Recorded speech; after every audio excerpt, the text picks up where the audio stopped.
Alors, aussi bien les luttes qui ont réussi, dont on peut apprendre beaucoup, mais aussi des luttes qui ont échoué. Parce qu'on a énormément à apprendre des luttes qui ont échoué. Pourquoi ça n'a pas marché? Vous voyez? Et ça, c'est drôlement intéressant aussi. Hein, c'est drôlement intéressant. Mais créativité, parce que créativité, c'est pas création. Tu vois ce que je veux dire? C'est la petite nuance par rapport à l'imaginaire radical. Quand tu es dans la créativité, tu peux faire des choses extrêmement intéressantes. Hein, il y a des ateliers de créativité, hein, il y a des cours de créativité partout. Mais c'est pas la création. Hein, la création, c'est ex nihilo. Il n'y a rien qui a ressemblé à ça avant.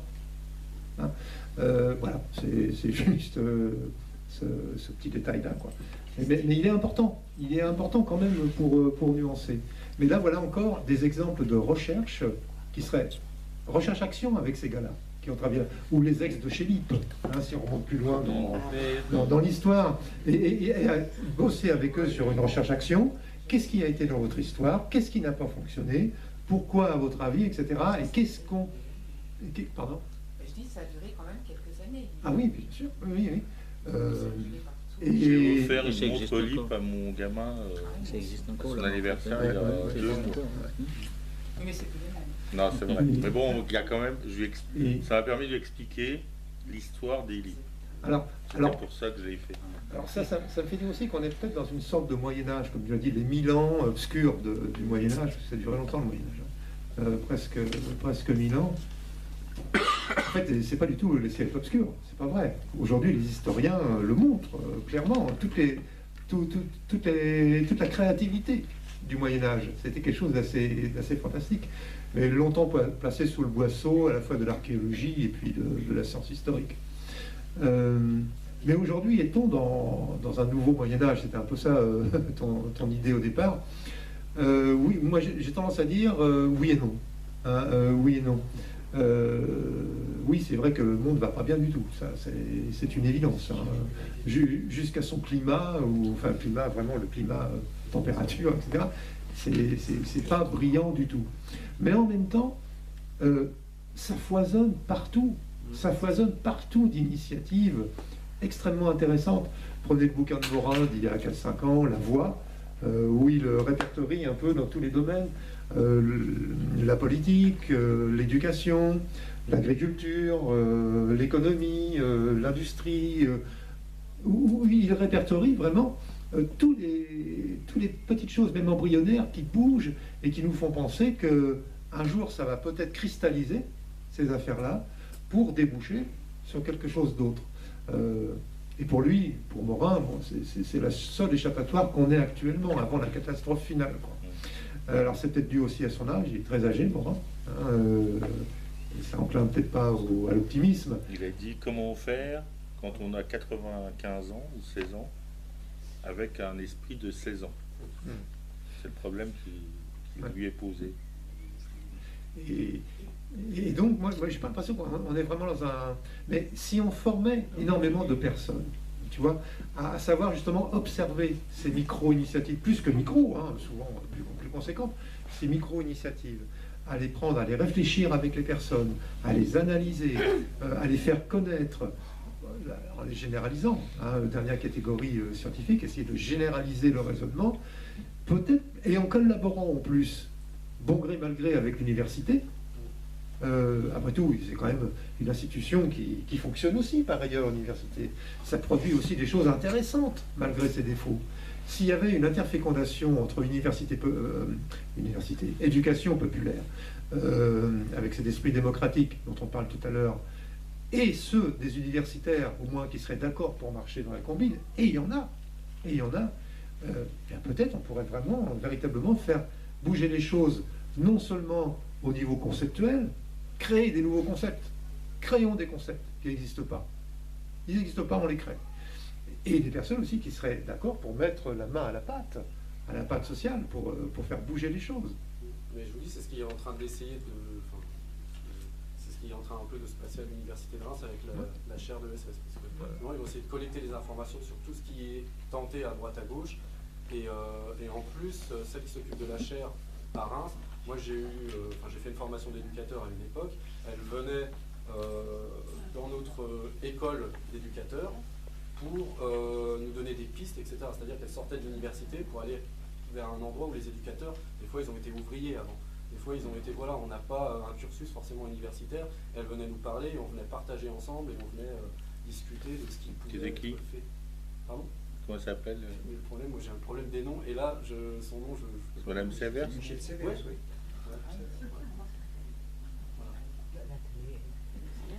oui. Ils ont créé le DAGES, diplôme d'administration et de gestion de l'économie sociale et solidaire. Donc il permet justement à des personnes qui n'ont pas forcément le bac d'ailleurs, d'avoir un équivalent bac plus 2, dès lors ils peuvent valider pour s'inscrire quand même une expérience dans le domaine associatif, coopératif, etc.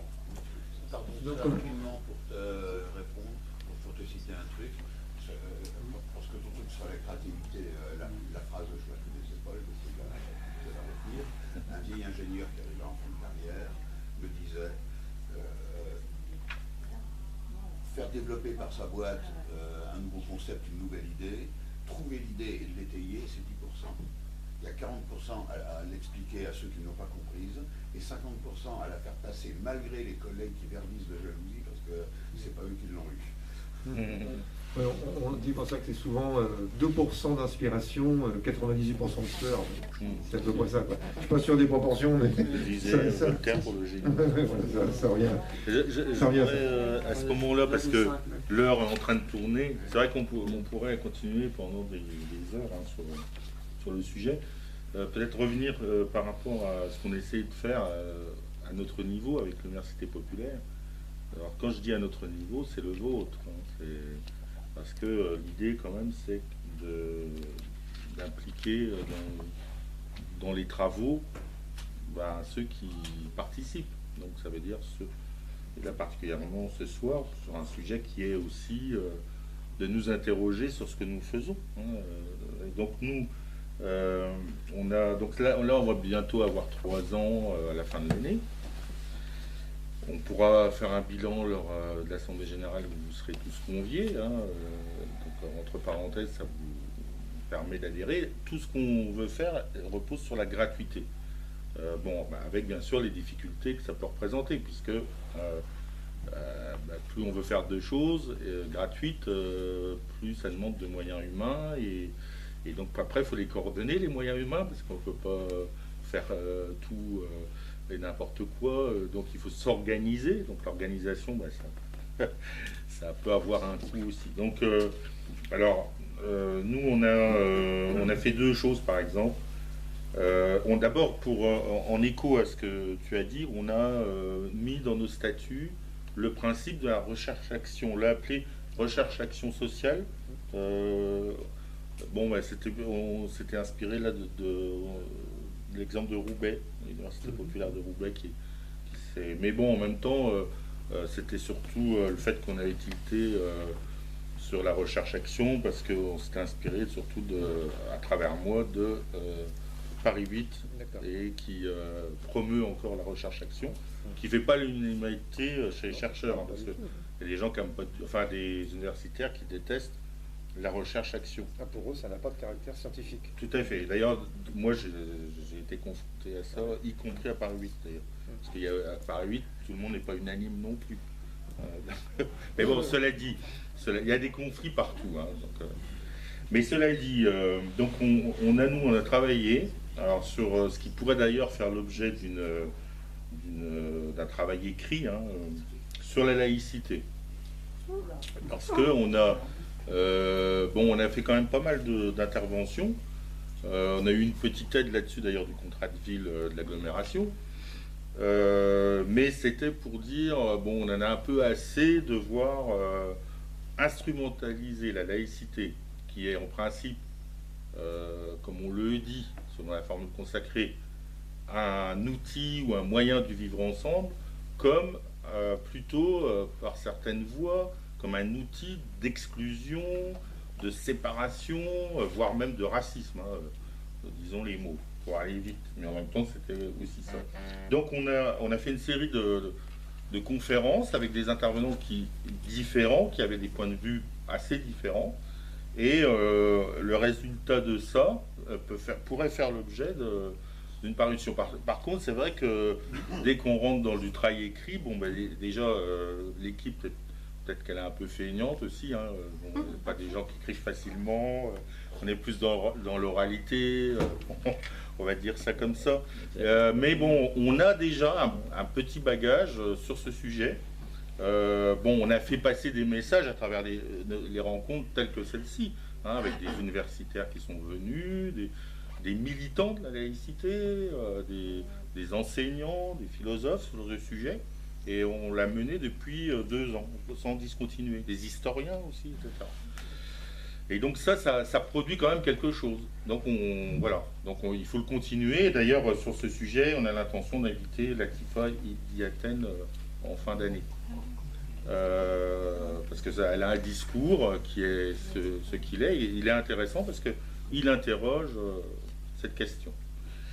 On a également travaillé un peu dans cette démarche un peu plus longue durée, moyenne durée, sur un auteur qui est Frantz Fanon, donc c'était à demande d'Alain, ici présent,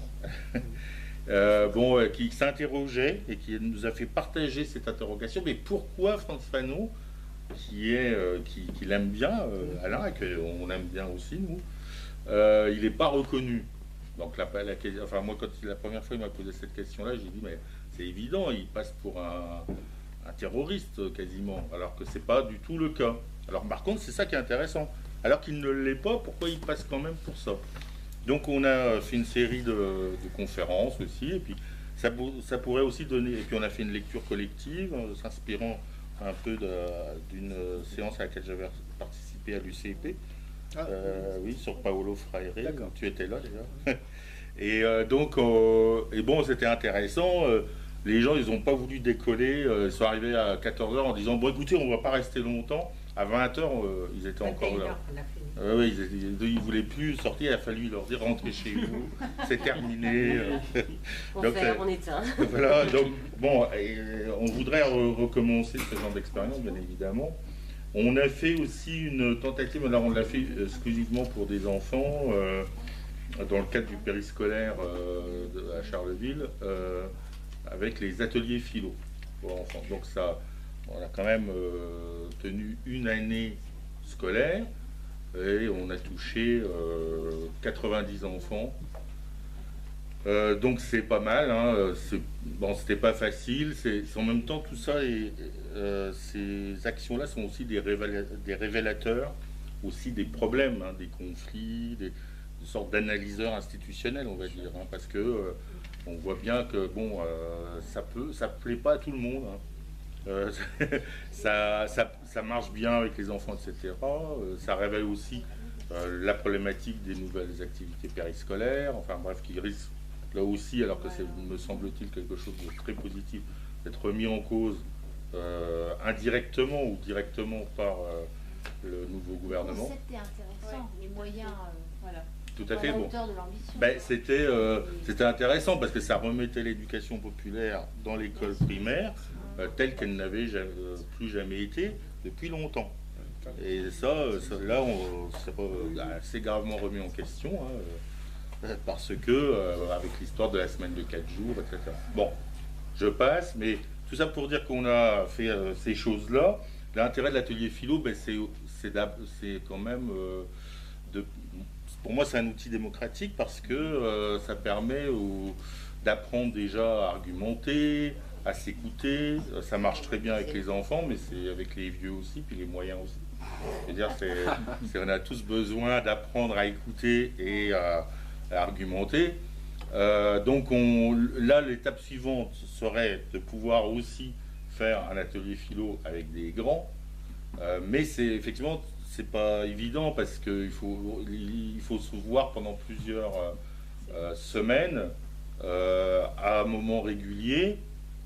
Donc il faut des gens qui se mobilisent et qui s'engagent, au moins entre 8 et 12 personnes, qui vont essayer d'expérimenter l'atelier philo en choisissant ensemble un thème. peu comme la recherche-action, et puis essayer de construire l'atelier philo, leurs arguments, etc., ensemble. Donc ça, on aimerait bien le faire, mais voilà, s'il y a des volontaires ici, ils sont bienvenus. Vous pouvez vous manifester à travers, déjà oralement comme ça, mais aussi à travers le questionnaire qu'on vous a distribué, qu'on souhaite que vous rendiez rempli à la fin. On a, alors, ça va faire plaisir à Christian. On a prévu, dont on a parlé avec Alain, une lecture collective sur un ouvrage de Castoriadis. Parce que c'est vrai que c'est un auteur qui nous aide à penser la société, à développer une critique, mais qui est très contemporain. Bon, même s'il est mort en 1997, on se rend compte quand même que en fait la crise dont il parlait se poursuit, s'amplifie même, et que les mises en garde qu'il mettait en avant, et puis en même temps les concepts pour réfléchir à tout cela, eh bien, sont très pertinents aujourd'hui. Et donc l'idée c'était de faire une lecture collective en juillet, à une date, alors, je ne sais plus quelle date on avait donné, il va falloir, c'était je crois le 2e ou le 1er samedi de juillet, donc à vérifier, je ne sais pas si vous avez noté. Donc et on va s'attaquer quand même à un gros morceau, mais pas en une seule fois, hein, on peut le faire en plusieurs fois. Donc il a été évoqué cet ouvrage par Christian, l'institution imaginaire de la société. Alors c'est quand même un gros morceau, mais c'est un ouvrage assez de référence et fondateur pour la pensée, comment dire, de Castoriadis. Donc c'est, alors bon, il y a d'autres ouvrages, mais bon, celui-là il y a une structuration, une logique qui est vraiment un moyen de donner des outils pour réfléchir. Parce que bon, il a écrit, enfin il y a plein de bouquins de Castoriadis. Il y en a un que j'aime bien parce que le titre me paraît très actuel aussi, c'est La montée de l'insignifiance. Donc, avec ce qui vient de se passer il n'y a pas longtemps. Et qui se passe encore d'ailleurs, parce que c'est dimanche, ça continue. Là, je crois qu'on... Oui, voilà. On espère. Mais bon, enfin, non, pas trop. Malheureusement. Alors donc voilà, Castoriadis, donc si vous êtes partant pour participer à cette lecture collective, donc la lecture collective, en fait, c'est le moyen de s'approprier un ouvrage ensemble. Donc c'est plus facile. Donc déjà, ça démultiplie la capacité de lecture parce qu'on est une douzaine à lire un ouvrage, c'est plus facile que tout seul. C'est interactif. Donc ça permet d'avoir une vision globale sur l'ouvrage en très peu de temps, une demi-journée ou une journée au choix, et de ressortir avec envie soit d'aller plus loin, mais en tout cas en étant capable de parler quasiment de A à Z. Je vais faire comme toi, je vais exagérer la publicité. Mais en tout cas c'est vrai. C'est-à-dire qu'un ouvrage qu'on aurait ouvert les 10 premières pages et puis qu'on aurait fermé parce qu'on a plein de soucis et qu'on n'a pas le temps de se poser pour vraiment passer du temps à la lecture, parce que la lecture demande du temps, c'est vrai, de la concentration, etc. Eh bien, la lecture collective permet vraiment d'amplifier nos capacités et puis surtout d'échanger avec des gens, des idées, etc. Donc ça sera en juillet. Simplement vous dire que on a prévu à la rentrée Pascal Blanchard, donc on pourra peut-être en dire un mot quand même, parce que donc c'est une proposition de Alain, Axel Kahn, que vous connaissez peut-être. Pascal Blanchard aussi, vous connaissez peut-être Pascal Blanchard. Alors, et puis une intervention aussi d'un psychiatre local, Monsieur Dufossé. Il vient de nous parler de la schizophrénie. Il vient d'avoir sa réponse d'ailleurs là. À l'instant, il est OK. Ce sera en novembre. Voilà. Donc, vous pouvez simplement vous dire, voilà, je voulais faire cette connexion avec vous parce que on a besoin pour continuer de votre énergie, vos idées. Le truc, c'est que moi, j'ai pas trop compris comment on se